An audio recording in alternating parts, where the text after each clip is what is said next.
Ku kishte humbur Klajdi gjithë këto kohë? Isha izoluar në shtëpi. Kisha humbur në Laprak. Klajdi, pas një kohë shumë të gjatë, ju vendosët që të futeshit në Big Brother, siç edhe e keni artikuluar jo për një rikthim. Ka pasur ndonjë arsye tjetër pse ju keni dashur që të riktheheshit përmes Big Brotherit? Pra, ishte një pamundësi për të rikthyer ndryshe apo? Sigurisht, ishte edhe pamundësi për të rikthyer ndryshe, por ishte edhe një mundësi për të rikthyer në këtë formë, e cila është një formë magjike, mbarkombëtare. Pra Big Brother domethënë të lançon në një aspekt tjetër, jo vetëm artistik, edhe njerëzit o të marrin më shumë inat, o të pëlqejnë më shumë. Fatmirësisht për mua më kanë pëlqyer më shumë nga ç'më kanë pëlqyer dhe për mua është rikthimi më i mirë.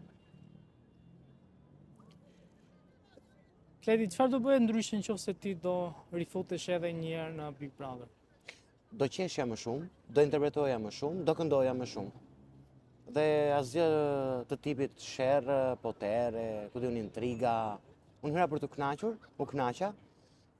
Ai programi solli më riktheu buzëqeshjen edhe sigurisht do ta shtoja dozën e kësaj të fundit e buzëqeshjes. Kledi, kur dole nga Big Brother, sigurisht që ka pasur përveç dashamirësisë nga shumica e njerëzve, ka pasur edhe njerëz që kanë bërë meme. Po. Si e keni pa këto memet? Jam shkrirë duke qeshur. Ta dija i kisha egzageruar dhe më shumë. Nuk e mendoja që do të kishte atë efekt jashtë. Ajo puna e ushqimit, për shembull, qoftja me tek thith, me kështu legjenda, çfarë më kanë sa ju. Realisht, unë nuk e kam problem, domethënë, edhe kritikën e publikut e mirëpres. Për më tepër kur e bëj njerëzit për të qeshur, në një formë apo në një tjetër, domethënë unë vdes të argëtoj njerëzit, si nëpërmjet emocioneve të muzikës, ashtu edhe për t'i bërë për të qeshur. Dhe ta dija që do ishte kjo gjëja, edhe nga veshji do e fusë garuzhdën dhe qoften. Në fakt kjo e morët një mesazh nga nëna juaj që u fut në Big Brother, që pak a shumë munduat të t'jepte ca sinjale që shiko kujdes me mos ha shumë u shëndoshe. Po, ajo e shkreta e bërit vetën, e theu dhe rregulloren që s'duhet mesazh nga jashtë, po a e kuptova unë është pyetja. Jo, nuk e kuptova. Çfarë than familjarët pasi doli nga Big Brother? Si ke dha që ishte sa dukesh aty mren. Ra barku. Le të themi pak te pjesa e dashurisë. Ai ka gjetur shpirtin binjak Klajdi? Ja, ende jo. Ja, po kërkojmë. Ku po kërkon? Ja, tani me që jemi bashkë këtu në qendër të kryeqytetit, kur të marrim intervistën, shohim me këtu se vjen kështu pa pritur, pa trokitur, nuk është me, domethënë, nuk është me dua këtë, dua atë, se për shembull mund të ketë dikë që unë dua apo s'më dua ajo, ose është dikush që më do mua, po ku diun nuk më gjit mua. Që kështu shohim mirë se nuk e dihet. Ka pasur Klajdi një dashuri në jetë që i është thyer? Kam pasur. E jo një, unë jam tip që afeksionohem shumë shpejt, dashurohem shumë shpejt, jam shumë emocional. Aq shpejt sa qesh, po aq shpejt edhe mërzitem. Kam pasur, po. Okej, do vazhdojmë përpara tani. Me këngë dhe me dashuri të reja. Me që po flasim për këngën, kush janë planet për të ardhmen në muzikë? Sapo kam pak ditë ka që kam lançuar bashkëpunimi me Erken Cykën, kënga që titullohet e bukur, e cila gjithashtu është mirëpritur shumë nga publiku, cilin e falenderoj. Kam një projekt me Stinen, me Nestin. Më pas jam shumë i allakatur midis Tiranës edhe Romës, sepse në Romë pret stresi, më ka bërë një ofertë dhe stresi që shkoj të regjistroj atje në studion e tij të produksionit. Nuk e di, po të marrë këtë me Nestin edhe të shohim, o do shkoj në Romë të stresi, o nuk e di, jam i pavendosur. Kledi, ju keni deklaruar që në festivalin e fundit pati një lloj refuzimi të këngës që ju dërguat atje. Pse ndodhi kjo, pra pse ndodhi refuzimi dhe cila është kënga? Mund të thoni, është publike, s'është publike? Kënga titullohet Ndodhe kështu. Nuk më pranuan finale për shkakun se mbasi më riktheu publiku në skenë për herë dytë, unë këndova një pjesë të refrenit, gjë që përbënte shkelje rregullore, sipas atyre. Për mua është absurde, sepse përveç se unë e këndova një pjesë të refrenit edhe orkestra më shoqëroi, i bie që do të përjashtonin dhe orkestrën e RTS-s së bashku me mua, ishte një, për mua janë kapur kot, dhe kishte qenë vitin 2018 që unë nuk shkelja në atë institucion, derisa shkelja pak më parë, për mos t'ia prishur një miku të vjetër, një patrioti nga Berati, por për mua ishte shumë kot ajo gjë, domethënë, ishte ende s'më ka kaluar ajo, le të themi, efekti i shëllirë që më ka lënë, megjithatë, okej, do vazhdojmë përpara. A do riktheshit pas kësaj eksperience të hidhur edhe një herë në festival? Po unë vdes të këndoj në festival, unë e dashuroj festivalin. Unë që fëmijë jam rritur me festivalin, me këngëtarët e asaj kohe, unë jam frymëzuar nga festivali, unë kur jam në festival së bashku me orkestrën e RTS-s, domethënë unë ndihem ndryshe ndihem kur interpretojnë live me një band, ndryshe ndihem kur jam në studio, shumë ndryshe ndihem kur jam në skenën e festivalit, ku është gjithçka live, është një ushqim për shpirtin tim. Nuk është se unë jam larguar, është festivali që më ka larguar mua, se jam larguar unë nga festivali. Por duhet ka bërdi ende këtë me veten time, sepse ende s'ja kam falur plotësisht me shpirt, sepse më kanë vrarë shumë artistikisht edhe shpirtërisht.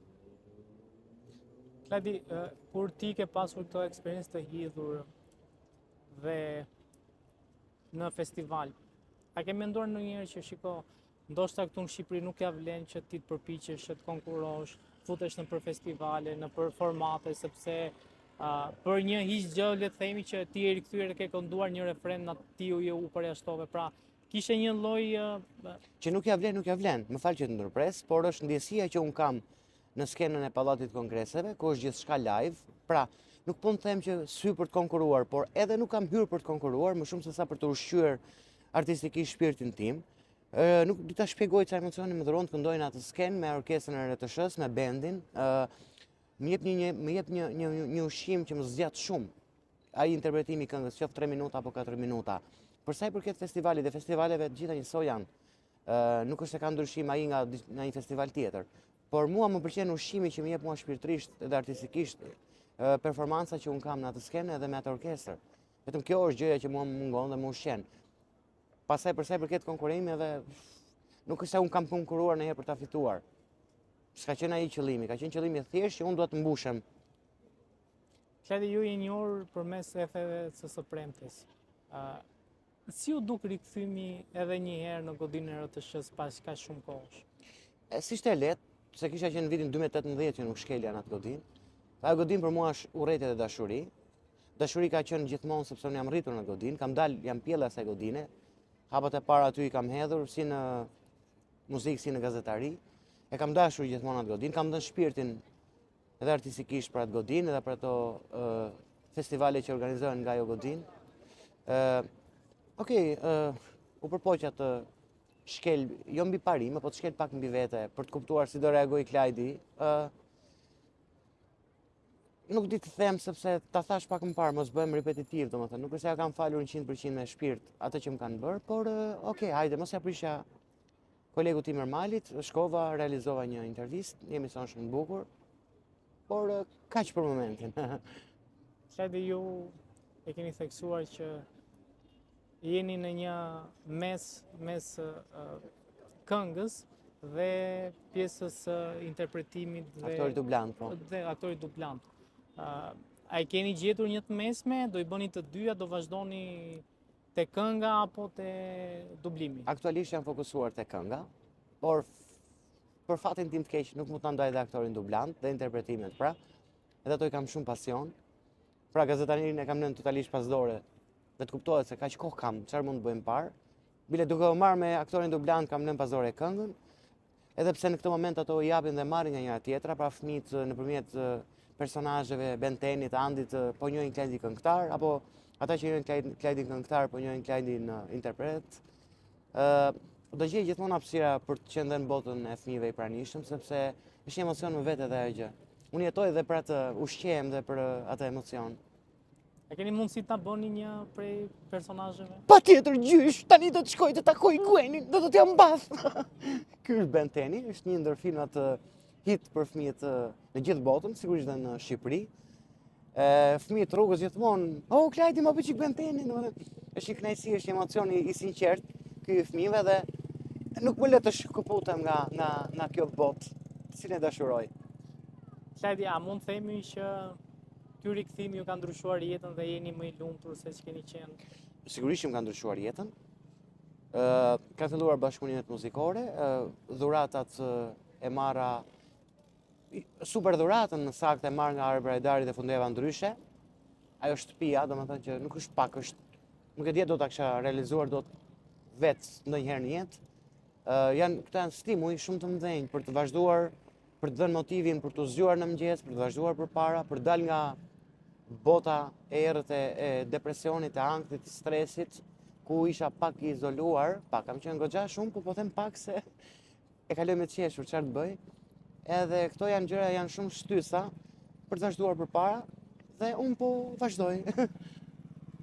Bën Shqipëria aq sa duhet të bëj për aktorët që të mos i lënë arres. Shqipëria s'ka bërë kur dhe ende vazhdoj të mos bëj as për aktor, as për këngëtar, për asnjë lloj zhanri artistik. Kështu funksionon, por kemi fatin ndonjëherë që marrim pjesë në programe si Big Brother, ku marrim dhe ushqim shpirtëror dhe ekonomik dhe këto na duhen për të vazhduar, për të ringritur, për të rikthyer dhe për të vazhduar përpara me jetën, sepse mjafton një fjalë e mirë, mjafton një gjest, një dhuratë, ta ndryshon humorin, ta ndryshon ditën, javën, muajin, por dhe vitin.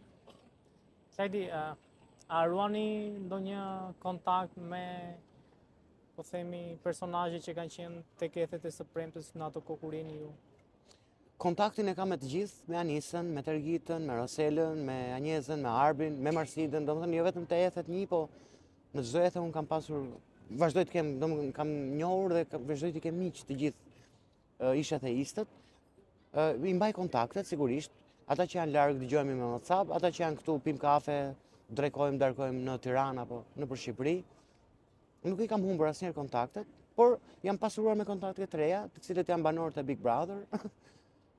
Gjithashtu njerëz, vajzat e djem të shkëlqyer, veçoj Gert Ferrën që është babaxhan, është një artist, aktor dhe një mik shumë i mirë. Tani pres kur dalë dhe Laerti, se dhe me të më hëngër shumë abeti si fëmijë oficerësh që jemi. Pra vazhdoj të kem kontaktet e vjetra dhe ta pasuroj portofolin e miqve me miq të rinj. Kush mendon se do jenë 4 finalistët e Big Brother? Laerti, Gjesti, Rozana dhe Gerta. Klajdi, a keni një mesazh për të rinjtë të cilët e kanë në mëdyshje t'i futen apo të mos i futen në botës këngës? Po duhet i futen, është gjuna të kesh një pasion dhe ta ndrydhësh. Unë e them se e kam përjetuar vetë, domethënë, është gjuna të kesh një pasion, të kesh një talent dhe ta lësh aty pa e përdorur, pa e shfrytzuar, pa e zbrazur, pa e derdhur. Unë i kam inkuadruar gjithmonë të rinj që të vazhdojnë, domethënë të gjejnë forma dhe mundësi, domethënë për të shfaqur në kohën time nuk ishte as media, sot të rinjtë kanë fare thjesht. Është më thjesht gjë.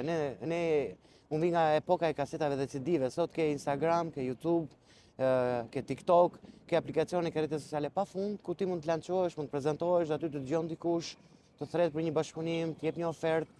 Të rinjtë e sotshëm është gjuna që mos të inkurajojnë veten kur kanë talent, me gjithë hapësira që ka sot. Që shu forca. Klajdi, shumë faleminderit për kohën. Faleminderit ju.